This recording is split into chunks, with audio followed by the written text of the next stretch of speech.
Esta semana terminamos normalito y vamos para el próximo año entonces y empezamos a mirar cómo estamos orando al Señor, que Dios nos direccione todo. Esta es la obra de Dios Amén. y es Dios el que manda en esta labor.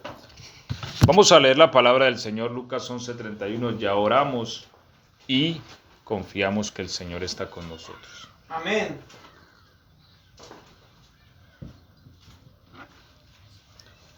Libro de el evangelista Lucas,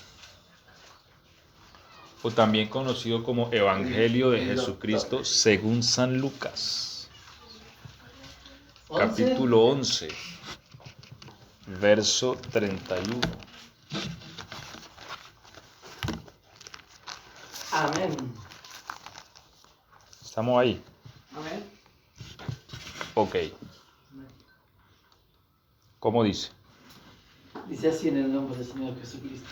La reina del sur se levantará en el juicio con los hombres de esta generación y los condenará, porque ella vino de los fines de la tierra para oír la sabiduría de Salomón. He aquí más que Salomón en este lugar. Gloria a Dios. Siéntense, por favor. Yo creo que ya todo está dicho. ¿Cierto? Dios les bendiga. Ya todo está dicho. Este texto es tremendo. La reina del sur se levantará en el juicio con los hombres de esta generación y los condenará, porque ella vino de los fines de la tierra para oír la sabiduría de Salomón, y aquí más que Salomón en este lugar. Gloria a Dios. Y vamos a hablar en el nombre de Jesús la palabra. Y es una palabra que, la palabra de Dios a veces pesa, pero hay que oírla. Amén. Porque el propósito de la palabra es edificarnos, consolarnos, ¿sí? Exhortarnos. Amén. Esta mujer, reina de Saba, también conocida en las Escrituras, ¿cierto? O reina del sur, que es el actual Yemen, viajó 2.400 kilómetros. ¿Sí? Ahora, déjenme decirle una cosa, mis hermanos, que aunque esta mujer era reina, no viajó en primera clase de American Airlines. ¿Por qué? Porque no habían aviones en la época, ¿cierto? Le tocó viajar, tal vez en sus carritos que hacían, ¿cierto? Jalados por caballos o camellos, más camellos porque fue todo ese desierto del sur que les tocó cruzarse. 6 meses.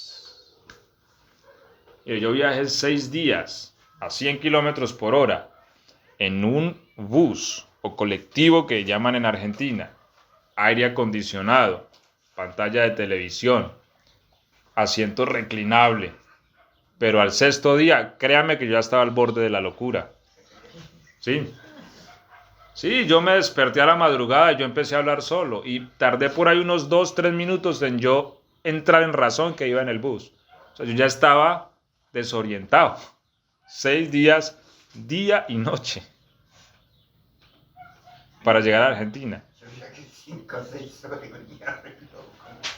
Entonces, esta mujer viajó 6 meses. 6 meses viajando, ¿ustedes se imaginan? Por todo un desierto, no llevaba aire acondicionado.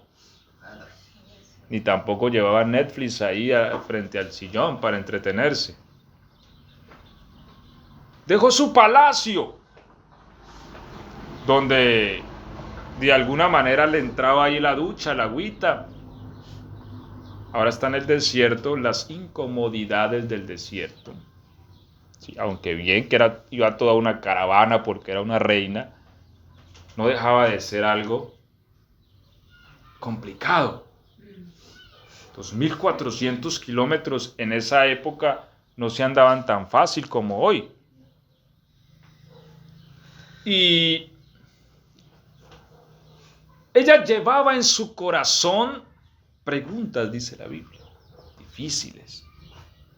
Y no tanto como que cuántos dígitos de pi había memorizado Salomón, no. Preguntas acerca de la vida misma. Tal vez ella en su secreto tenía preguntas que le hacía uno a la vida, porque a veces uno cuando está acostado en su cama reflexiona y uno dice, ¿por qué será tal cosa? Amén. Y eso no se lo puede a uno contestar Google, ¿cierto? Porque como hoy día todo es pregúntale a Google. Hay cosas que a uno Google no se las puede contestar. Y que se necesita uno buscar a Dios para conocer su respuesta.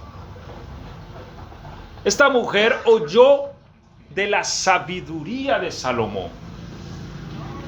Esta mujer oyó que por allá 2400 kilómetros en una nación muy lejana había un hombre a quien un Dios que ella no conocía, ¿cierto? Le había dado sabiduría. Y ella en su corazón tenía preguntas de la vida, de cómo hacer, cómo gobernar, cómo hacer, cómo ese hombre ha hecho para lograr lo que ha logrado.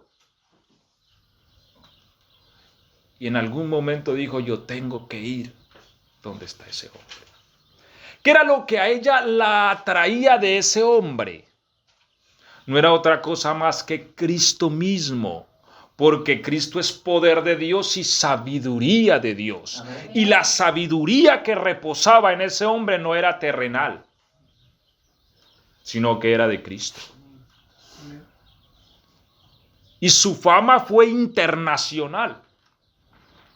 Porque recordemos que una noche en Gabaón Dios se le apareció y dijo, pídeme lo que quieras que te dé.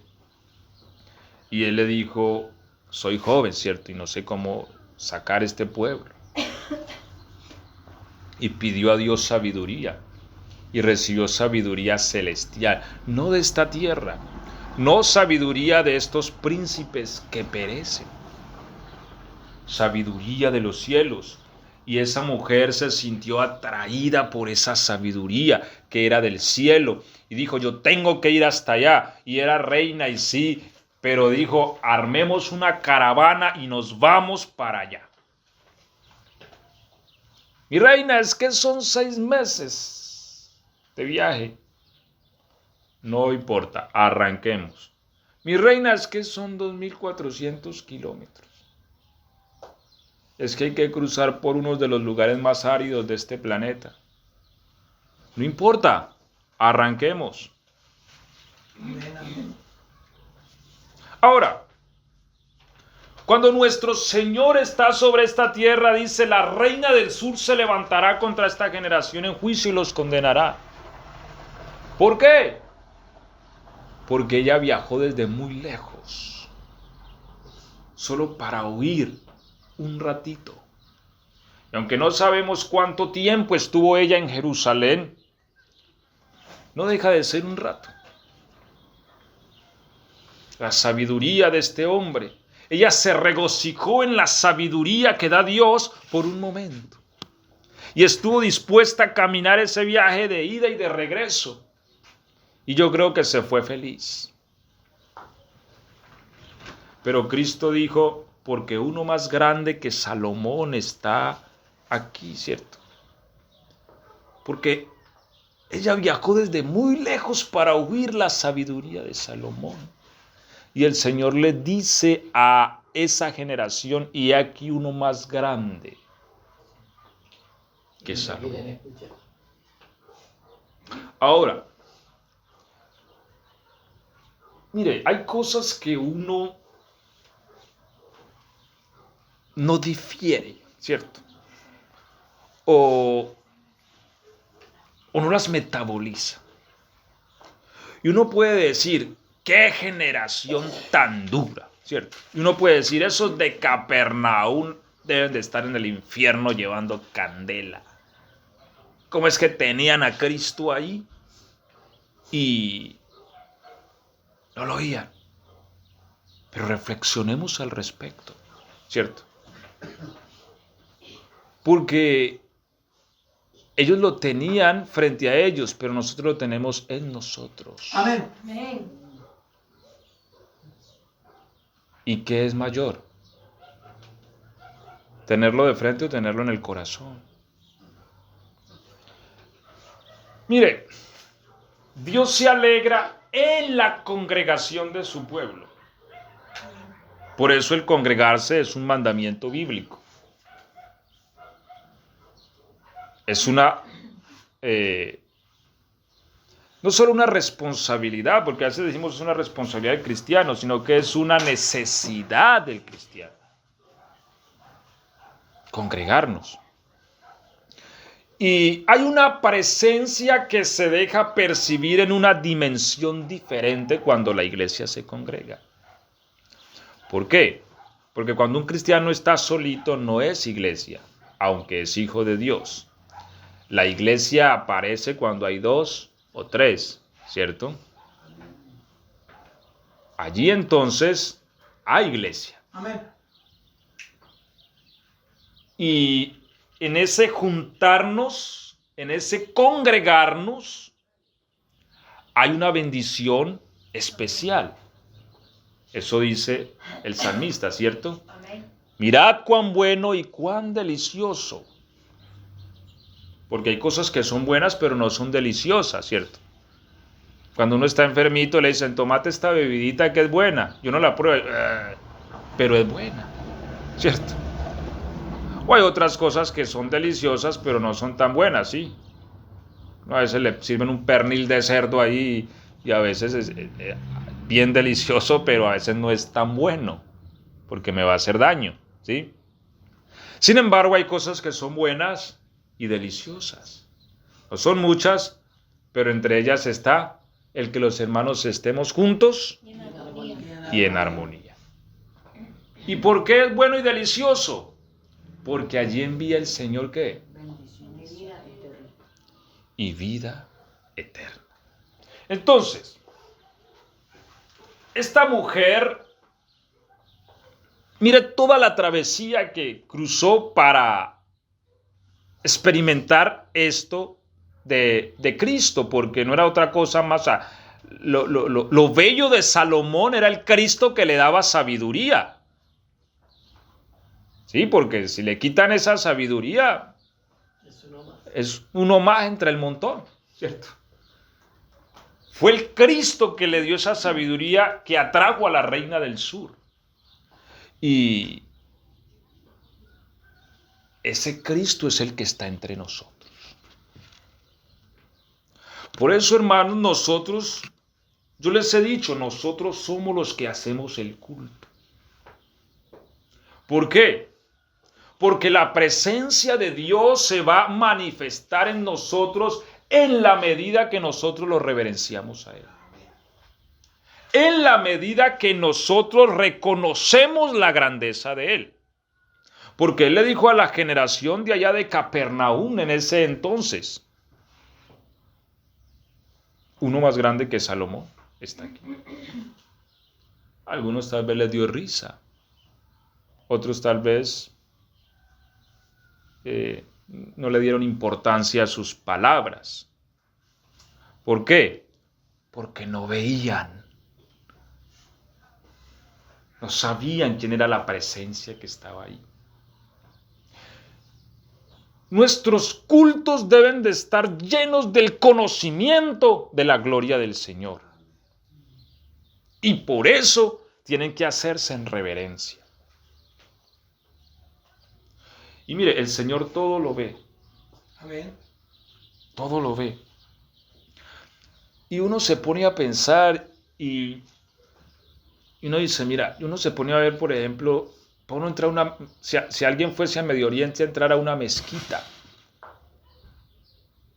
Eso no es que usted apareció por ahí, venga para acá, venga, siéntese ahí. ¿No?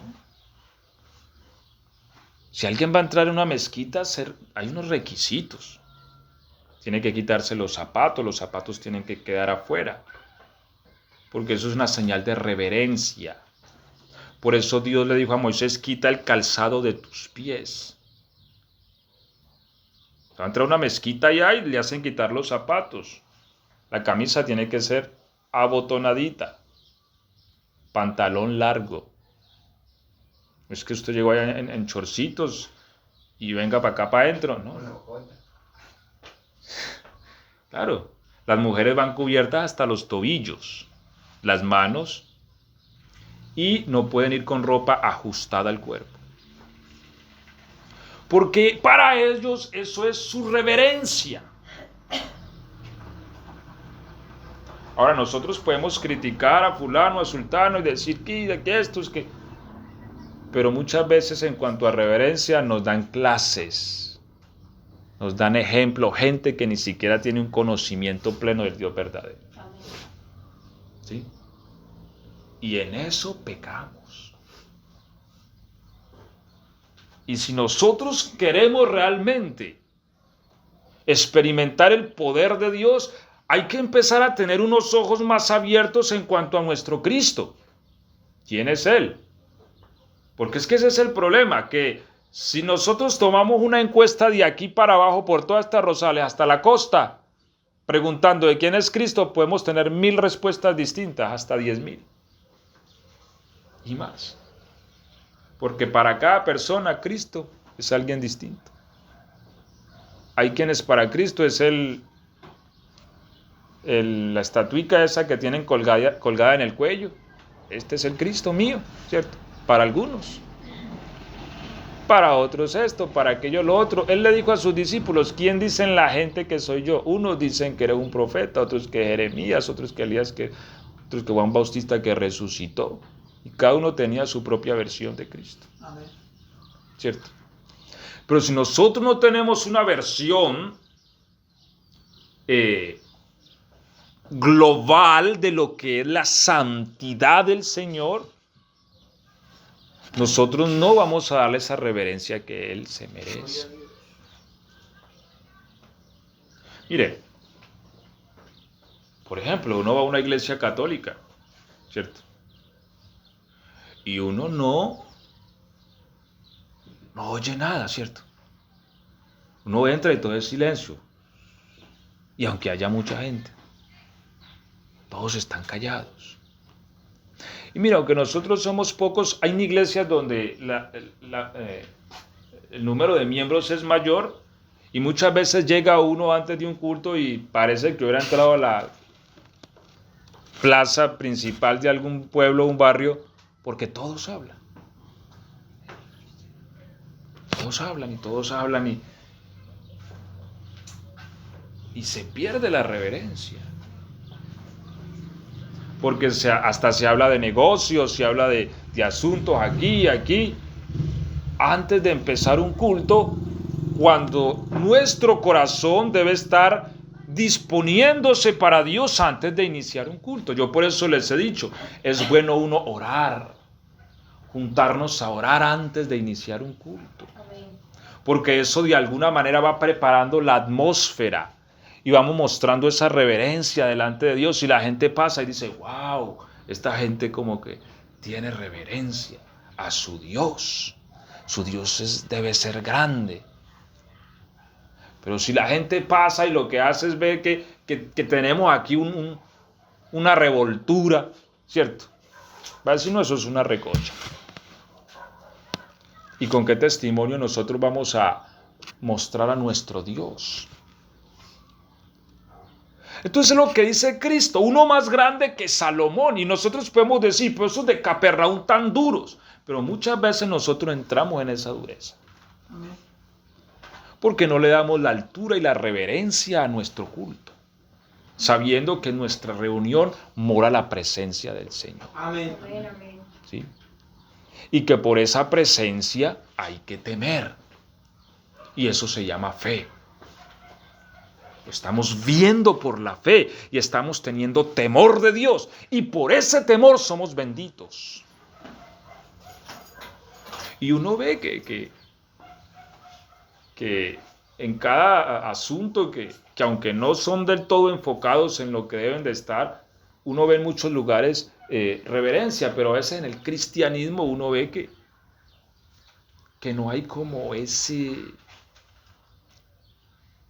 respeto muchas veces, ¿sí?, hacia las cosas del Señor. Entonces, de allí donde nos toca tener una visión clara de la presencia de Dios y anhelarla.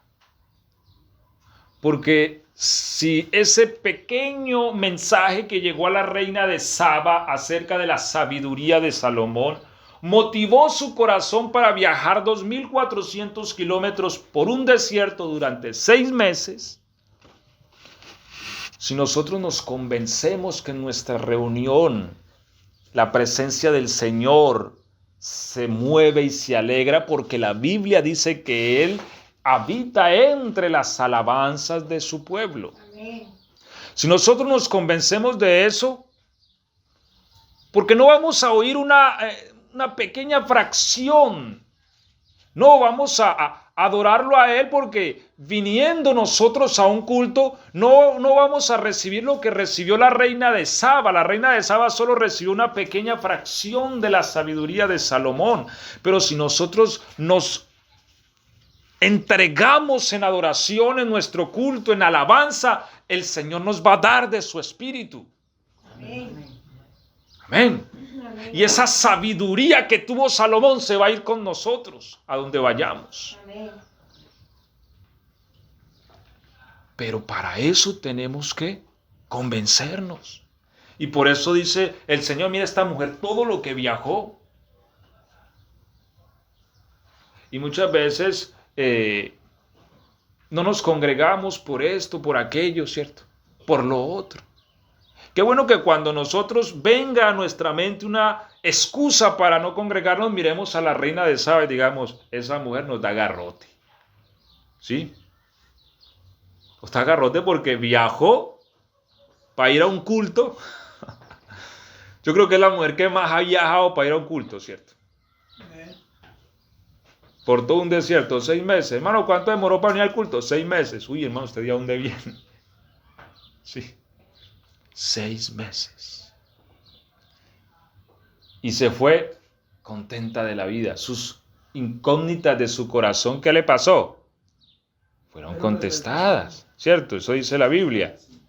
Que fueron todas respondidas. No hubo cosa que no respondiera Salomón. Y yo creo que las cosas que respondió Salomón, ni Salomón las sabía, solamente Dios se las reveló en el instante, al ver la entrega de esa mujer. Todas sus dudas se fueron contestadas. Mire, cuando uno viene a un culto con esa actitud, uno no se vuelve a ir el mismo. Por eso uno tiene que cambiar muchas veces el chip que tiene, porque a veces el culto nuestro se vuelve religioso. A veces los servicios se vuelven religiosos. A veces en iglesias grandes se invita al predicador aquel y llega la hora de culto y pasa el culto y llega la hora del predicar. Yo estuve en lugares así, llega la hora de predicar y el predicador no ha llegado. Pero ¿cómo es el predicador famoso? Métale 4 coros más mientras llegue. Y le ofrecemos al Señor alabanzas de relleno. No, al Señor hay que reverenciarlo. Y nuestra adoración debe ser de primera calidad. La Biblia dice que Él es digno de suprema alabanza, no de una alabanza de segunda. ¿Cierto? Amén. Entonces,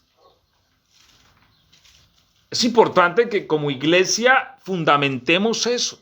Amén. Y yo les he dicho a ustedes, nosotros somos una iglesia que se está fundamentando, una iglesia que está creciendo, que es niña, y es importante que pongamos fundamentos correctos. Amén.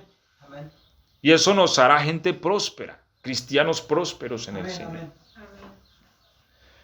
Y vuelvo y les digo, miremos esta mujer, acordémonos de la reina de Saba cada vez que nos desanimemos para ir a un culto. Porque esta mujer nos toca quitarnos el sombrero. ¿Sí? ¡Wow! Mire, No hay nada más precioso en este mundo que la presencia del Señor. No hay nada más. Lo demás son emociones efímeras. Efímeras, mire. Por ejemplo, si alguien se hiciera rico de un momento a otro, la felicidad es impresionante. Pero un mes después o un año después, esa felicidad se fue. Amén. Y la riqueza no se vuelve más en una cosa que se acostumbra. Y que a últimas, en muchos casos, un problema. Amén. Entonces, la presencia del Señor llena el corazón y el espíritu. Y cuando uno se siente lleno del Señor, uno se siente pleno, en todo momento. Amén, gloria a Dios. Uno se siente satisfecho Amén. y no necesita nada más. Pero la presencia del Señor hay que anhelarla. Hay que anhelarla y hay que buscarla. Porque Él llena a aquellos que lo buscan. Amén. La Biblia dice que el que pide se le da. El que llama se le abrirá. Entonces, hay que buscarlo a Él. Y entre más sea la entrega, más es el poder que viene sobre nosotros. Amén. La hermana María nos compartía hace días en la prédica de los cristianos de allá de antaño. Ella misma le tocó caminar para ir a un culto 2 o 3 horas caminando. 3 horas caminando. Hoy día un cristiano no camina 3 horas para ir a un culto. No. Por lo menos aquí en esta parte occidental del mundo. O es muy difícil encontrarlo. ¿Sí? Porque hemos perdido como la apreciación del valor que tiene la presencia del Señor. Amén. Es verdad. Amén, sí. Y por eso carecemos de poder del Espíritu Santo. Mire, hay 2 tipos de cristianos que nos muestra la Biblia. Y también nos muestra el final de ellos. A uno lo vamos a llamar el cristiano Saúl. Y a otro lo vamos a llamar el cristiano David, ¿cierto? Y la historia comienza cuando Israel está en combate con los filisteos. Y había por allá un hombre llamado Elí, ¿cierto? Con su congregación, pero un hombre que no juzgaba lo malo de su congregación. Y cuando fueron entonces derrotados, alguien dijo, no, traigamos el arca del Señor, porque con el arca del Señor vamos entonces a vencer, ¿cierto? Mire, hay cristianos que creen que porque tienen la Biblia abierta en el Salmo 91 en la casa no les va a pasar nada. Amén. Como si la Biblia fuera un amuleto. Así pensaba Israel en ese momento. Como si el arca fuera un amuleto. Es que si la tenemos aquí con nosotros, vamos a vencer. Y fornicando y adulterando en la iglesia. Porque eso eran los hijos de Elí, ¿cierto? Robando al pueblo. Porque las ofrendas que traían, venga para acá que esto es mío. Robaban al pueblo. Y creían que llevando el arca del pacto, Dios les iba a dar victoria. No. Porque esto no se trata de que es que yo tengo la Biblia abierta en el Salmo 91 y las brujas no me entran a la casa, no. Mentira. Yo le pongo la Biblia en la cabeza al demonio y sale, no. No, porque es que la Biblia no es un amuleto. Dios ve y el mal mismo también ve el espíritu de la persona.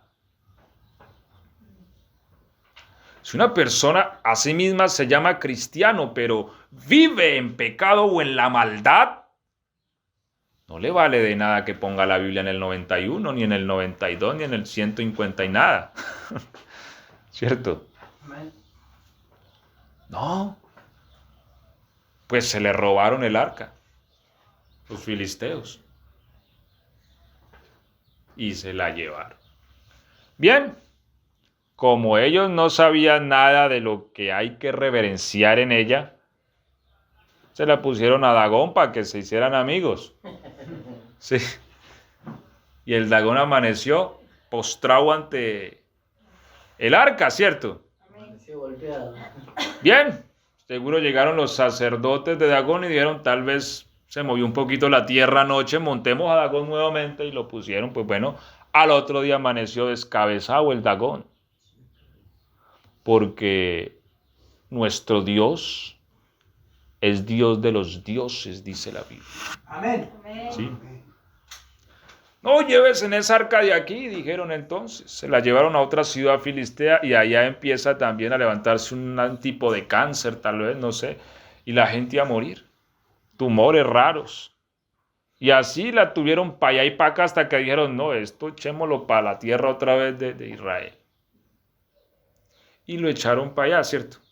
Las vacas entonces llevaron el arca y cuando llegaron a la tierra de Israel, ¿sí? En Bet-Semes, ¿qué pasó? ¿Se acuerdan?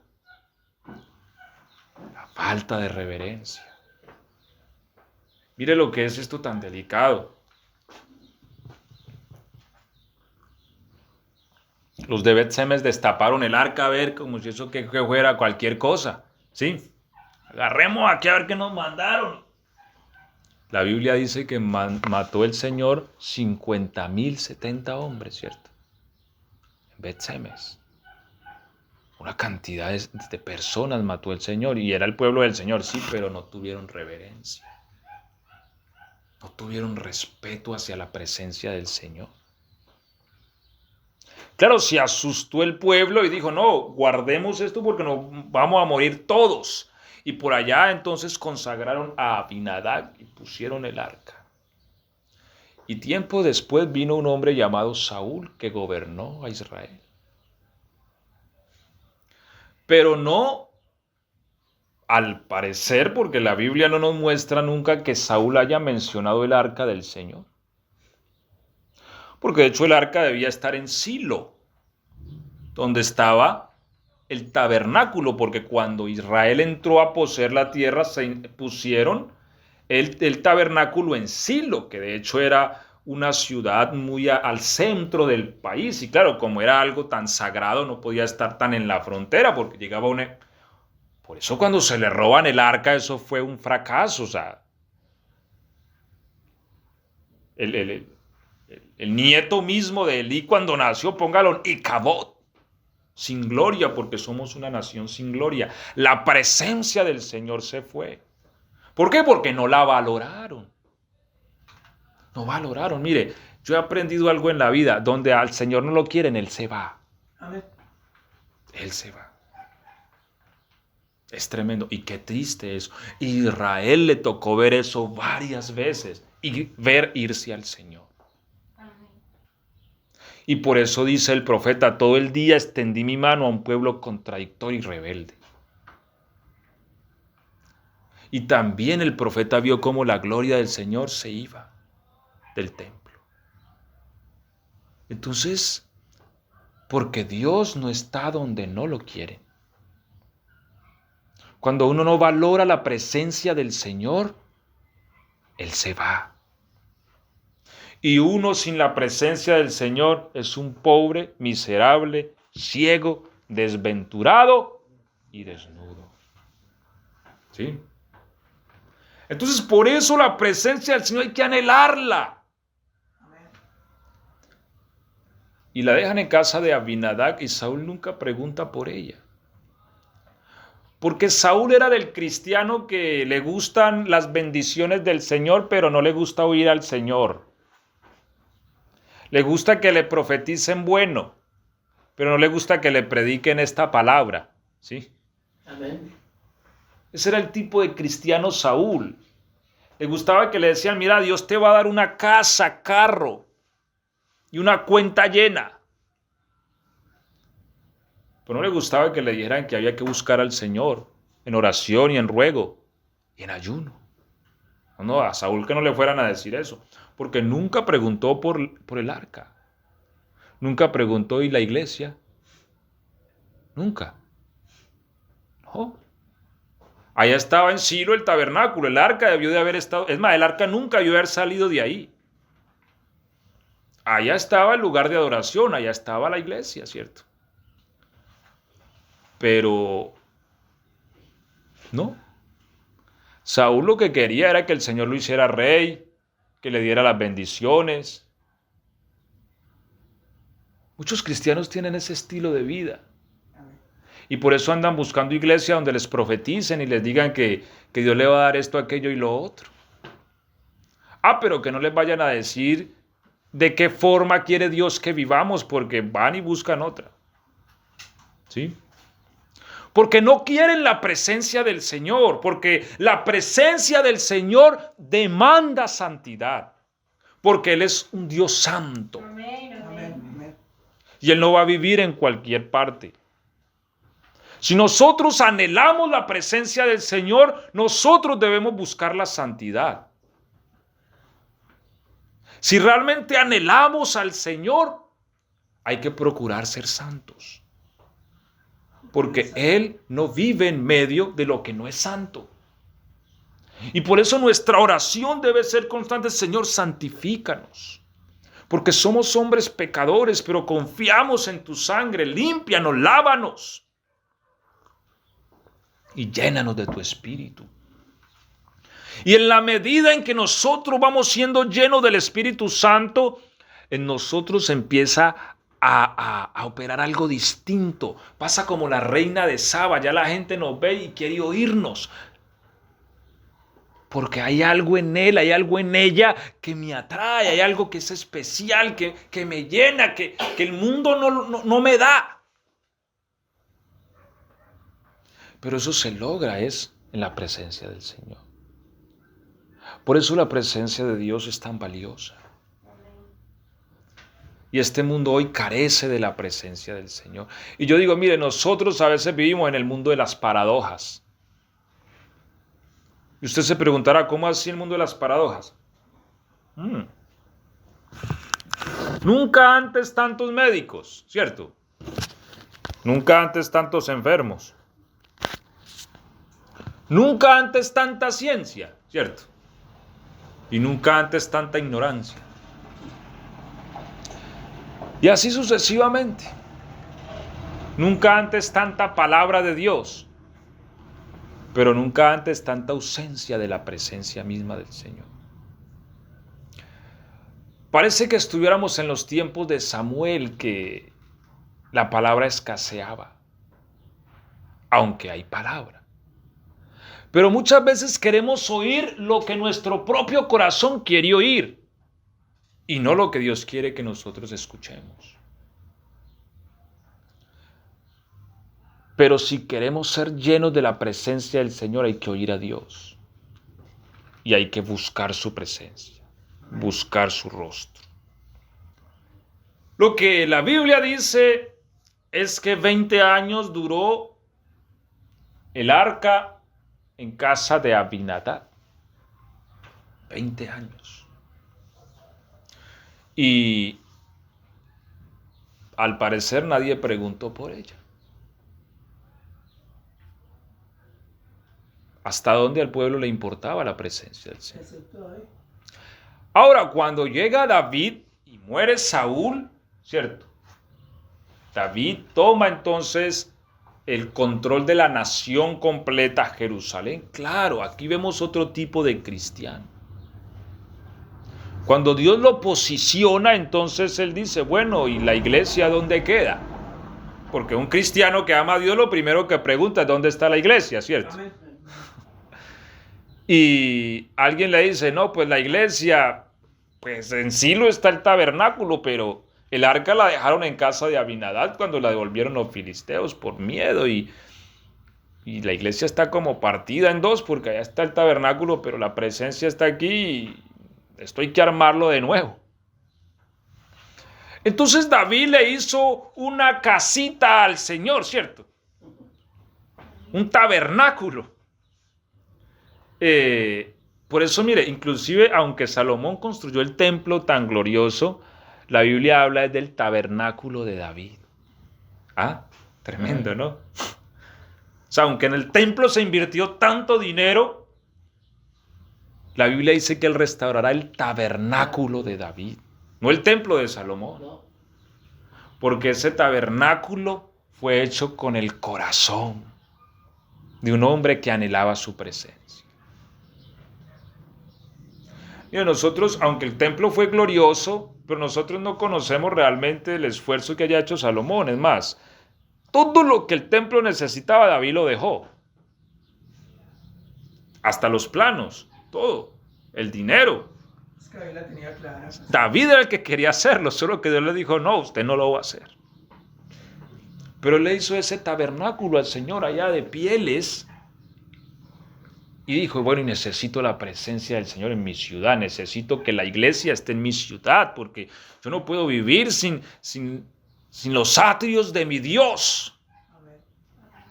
Y se fue entonces en busca de la presencia y le tocó ir y caminar, porque cuando nosotros queremos llenarnos de la presencia de Dios, nos toca meternos. Y al principio no es fácil. Y tenemos que empezar a orar, a buscar al Señor, a ir a la iglesia, a congregarnos, a oír su palabra, a ponernos disciplinados, juiciosos para adelante. Cuando empezamos a experimentar esa presencia, tenemos que cuidarla. Amén. Amén. Y allá fue ante Abinadab. Se trajeron el arca, pero ya sabemos lo que pasó. Por un desconocimiento de las escrituras hubo un muerto y hallaron por ahí a un sacerdote llamado Obed-Edom y allá pusieron la presencia y David volvió a Jerusalén y yo me lo imagino allá viendo su tiendita y pensando, Señor, ¿cómo hago? Fueron 2 muertos, ¿cierto, pastor? Usa, uno. No fueron 2 muertos, los hijos de No. No, los hijos de Eli murieron cuando la guerra. En la guerra. Este fue cuando el arca dice que tropezó, Que se caía. se iba a caer y No, Usa eso para fue poner. un muerto, 2 muertos ahí. Uno, Que le quisieron ayudar a Dios. Usa. Ya. Y bueno, llevan el arca a casa de Obed-Edom y usted sabe que de alguna manera no falta por ahí el que le gusta comunicar las cosas. Si alguien le vino y le dijo a David, ¿sí sabes cómo Dios está bendiciendo a Obed-Edom? Y mire, no sabemos acerca de Abinadab porque no sabemos en qué calidad de reverencia tenía Abinadab el arca en su casa, no sabemos. Pero la Biblia sí dice que Dios estaba bendiciendo a Obed-Edom por causa del arca. Porque yo me imagino que ese hombre estaba feliz allí. ¿Sí? No era un mueble más. De manera que yo creo que buscó su mejor habitación y tal vez esta era la habitación de la matrimonial, lo más lindo. No, métala acá, póngala acá, organicen. Y organizó ahí, se salió él y se fue para la habitación más pequeña él, porque yo quiero que mi Dios esté aquí en la mejor parte de mi casa. Y Dios vio eso y empezó a bendecir a Obed-Edom. Bueno, e investigaron y se dieron cuenta cómo había que mover la presencia del Señor, porque es con reverencia. Uno no puede llegar allá a la oración, uno puede llegar a... No, vuelvo y les digo, estas cosas del Señor son con reverencia. Nuestro servicio, nuestro culto, nuestra oración debe ser con respeto, con reverencia delante del Señor. Entonces alguien le dijo a David, no, David, es que la cuestión es así, mira, tiene que ser con esta reverencia. Ah, bueno, vamos a hacerlo así. Y se fue David y se trajo el arca y la puso allí. Dice que David cantaba y danzaba y se volvió, fue una fiesta, ¿cierto? Y eso hasta comida repartió el rey a todo mundo. Entonces, se llenó de alegría un hombre que anhelaba la presencia del Señor. Y estaba lleno de ella en ese momento. Ya no le faltaba nada, al punto que su mujer lo ve por la ventana y lo critica, ¿cierto? Lo critica, pero él le dice, no fue delante delante de usted, no, fue delante del Señor que me alegré. que me eligió a mí en vez de a tu padre. ¿Por qué? Es que la Porque, mujer no conocía nada de Dios, ¿cierto? claro, porque ella venía de esa casa de Saúl, esa casa de que, ay, qué oso, ay, no, esa iglesia tan fea, ay, no. Sí. Venía de esa casa de que la presencia de Dios no importaba, lo que importaba era el efectivo. ¿Sí? Venía mal formada espiritualmente. Pues David la reprende ahí. Y le dice, no, no fue como usted dice. No, no, no. Y me haré más vil. ¿Sí? Porque es delante del Señor que lo he hecho. Quien me eligió a mí en vez de tu padre. Ya. Y la Biblia dice que esta mujer no tuvo hijos, ¿no? Pudo tener más hijos. ¿Por qué? Por lo mismo, porque ella siguió en ese pensamiento de su padre. La presencia de Dios va y viene, no importa. No, no, no, eso, qué cuento de culto, qué cuento de orar, ¿no? No hay cosas más importantes que hacer. Pensamiento oscuro. Un pensamiento como el de Judas. Uy, están derramando ese perfume ahí, qué desperdicio. Oh, solo podemos invertir en otra cosa. ¿Sí? Un culto, no, no, no, tengo otras cosas que hacer. Una hora de oración, no, no, no, tengo que ir a tal parte. Qué desperdicio. Yo no voy a desperdiciar ese tiempo. Mire, solamente por medio de la presencia del Señor seremos prosperados. Amén. Amén, amén. Amén. Si estamos pensando diferente, nos toca replantear ese pensamiento. Amén. Porque si no, miremos cómo terminó Saúl. En manos de sus enemigos, se intentó suicidar. En medio de su suicidio, como que no pudo matarse. Cuando sus enemigos llegaron, todavía estaba vivo. ¿Sí?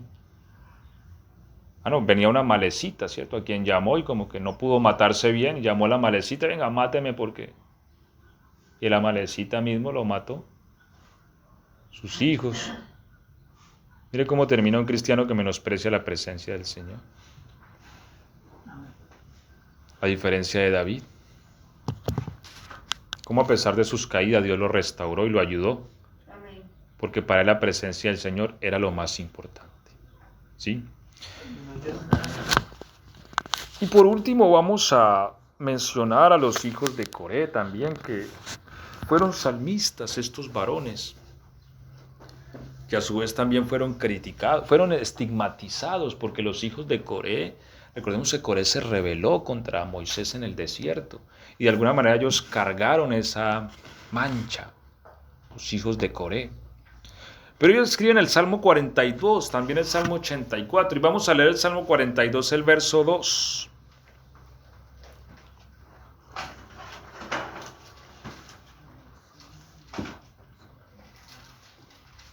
¿Cómo dice el Salmo 42, verso 2? Mi alma tiene sed de Dios. ¿Y qué sigue diciendo? ¿Cuándo vendré y me presentaré delante de Dios? Oiga, ¿cuándo vendré?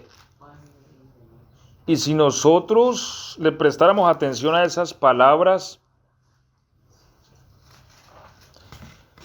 es un lamento. ¿Cuándo vendré? Salmo 84:10, ¿qué dice?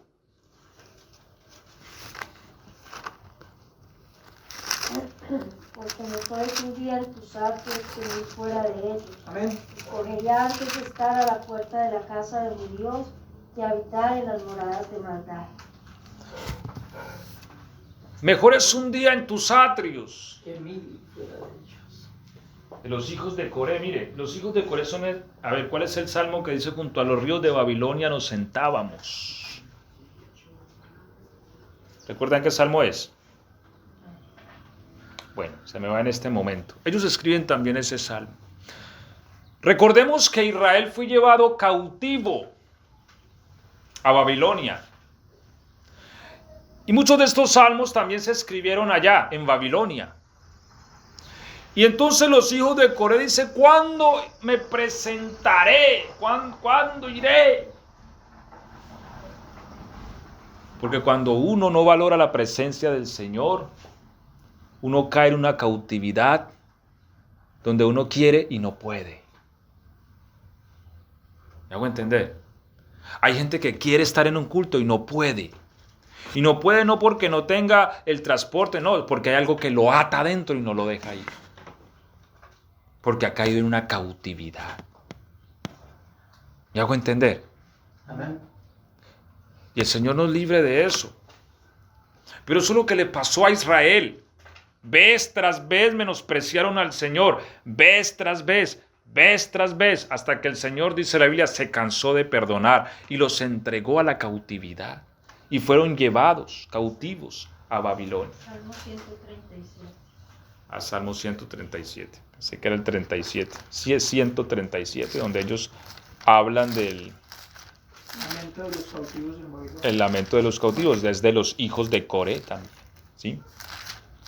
Varones que anhelaban la presencia del Señor. ¿Sí? Junto a los ríos de Babilonia, allí nos sentábamos y aún llorábamos acordándonos de Sión.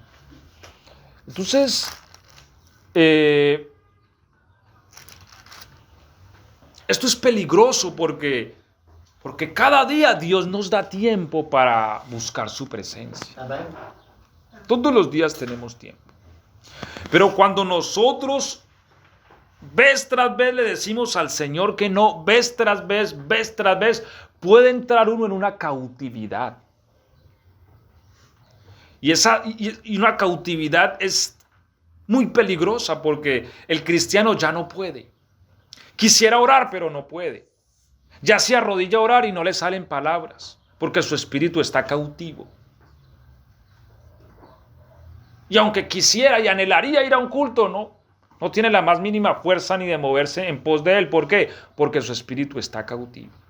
Y esto le pasaba entonces a los hijos de Coré en Babilonia. Y anhelaban, ¿cuándo iremos? ¿Cuándo vendré y me presentaré delante del Señor? Pero no podían porque estaban cautivos allá en Babilonia. Y Jerusalén estaba a muchos kilómetros y el templo estaba destruido. No podían presentarse delante del Señor. Qué triste que la vida de un cristiano llegue a ese punto. Porque tenemos una oportunidad cada día. Amén. Entonces, mire, mis hermanos, las cosas con Dios son serias. Pastor, una pregunta. ¿La desobediencia de Coré afectó a todos los hijos y todos los que han escrito estos salmos? De alguna manera ellos llevaron, sí, esa mancha. Siempre ellos fueron como criticados por lo que pasó en Coré en el desierto. Pero dice la palabra que Coré, toda la familia, todo su clan pereció. No. Sí, pero de alguna manera quedaron hijos de él porque la Biblia sigue mencionando los hijos de Coré en el sacerdocio. ¿Sí? Sí, entonces Pero tuvieron que haber los quedado hijos de hijos. Coré sí había sed. Sí, claro, ellos eran varones de Dios. Ah, Sí. Yo pensé que era que esa generación ha sido exterminada. No, quedó un linaje de los hijos de Coré en el sacerdocio. Y ellos escriben varios salmos. Mire que inclusive Dios les permitió escribir parte de la Biblia. Ah, ya. Por eso ahí se habla, por ejemplo, el Salmo 137 es uno de los, Sí, es un lamento. de los hijos de Coré, ¿sí? Y hay varios salmos que si usted le ve el encabezado dice Salmo de los hijos de Coré. ¿Sí? Entonces estos hombres se lamentaban porque anhelaban la presencia del Señor. Entonces las cuestiones con el Señor son serias. Mire, y esto que nosotros vemos, aunque muy común, ¿cierto? Muy común porque este lugarcito, sí, estas maderitas, esta guitarrita, pero lo que hace esto glorioso es el Señor. Amén, gloria a Dios. La presencia del Señor, el saber de que nosotros estamos aquí, porque Él ha dicho que si nos congregamos, Él está en medio de nosotros. Amén, amén. Y cuando nosotros damos reverencia y respeto a eso, nosotros somos prósperos y bendecidos. Amén. Porque todos los hombres que en su momento respetaron y reverenciaron la presencia del Señor, la anhelaron, la buscaron, fueron prosperados. Amén. No hay ninguno que no haya sido prosperado. Pero los que hicieron lo contrario terminaron mal. Amén. Y podríamos mencionar a muchos, ¿cierto? que no tuvieron en cuenta la presencia del Señor y terminaron mal. Entonces, en esta mañana, ya mediodía, tarde, yo les insto, mis hermanos, y digámosle siempre al Señor que los ojos de nuestro entendimiento sean abiertos y que cuando vengamos a este lugar, vengamos con todo el corazón a adorar al Señor, a hacerle culto, a oír su palabra, a crecer en Él, a llenarnos de Él. Y no solo aquí, también en casa donde estemos. Busquémoslo. Busquémoslo y Él nos va a llenar de su espíritu. Y cuando nos llene de su espíritu, entonces no apaguemos al espíritu. Porque podemos apagar. Y permanezcamos en esa llama. Démosle reverencia a esto, démosle valor y verás cómo Dios se empieza a mover entre nosotros. Entre nosotros más altura le demos a esto, más vamos a ver la manifestación del Señor. ¿Sí? Entre más respeto le demos a las cosas santas del Señor, entre más reverencia, entre más busquemos nosotros, más Dios nos va a llenar. Amén. Amén. Y vamos a ver cómo cosas tal vez de años cambian. Porque así es la presencia de Dios. Las cosas se transforman en un momento. Muchas veces uno ha estado en un punto ahí muerto por tiempos, pero cuando Dios lo llena a uno, esas cosas se revientan. ¿Sí? Ataduras que uno tenga, cosas, eso se quiebra. Porque la presencia del Señor, la Biblia dice que la unción pudre el yugo. Amén. Todas esas cosas se revientan, se pudren y somos transformados a la imagen de Cristo. Amén. Amén. Yo creo que esto es lo mejor y es lo que anhelamos y queremos, ¿cierto? Amén, amén, gloria a Dios. Vamos a orar entonces y vamos a darle gracias a Dios por su palabra en este día.